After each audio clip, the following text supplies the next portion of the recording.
गोर लगै छी अपने सबके मिथिला संस्कार पर स्वागत करै छी। अंगूठन जे होइए से अंगूठन भाई बहन के पाबनि है, ओहिना ई अंगूठन नहीं होइए। जरूर धिया पुता के उठा के अंगूठन जरूर करा लेब, अपनो क लेब, नहीं कि छै त अंगूठ के पानि जरूर पी लेब।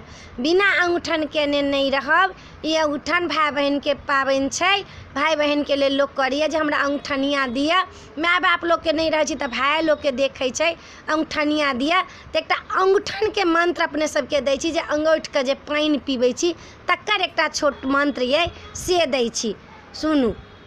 घैला के अंगूठन सोना के गेरुलिया, बहिनी के अंगूठन भाई, पानी अंगूठी अहाँ पीबियो बहिनिया, भाई बहिन सदाए रहब बर पाए।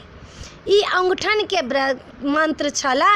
घैला के अंगूठन सोना के गेरुलिया, बहिनी के अंगूठन भाई, अंगूठन हमारा दिए हुए बहिनिया, सदाए रहब बर पाए।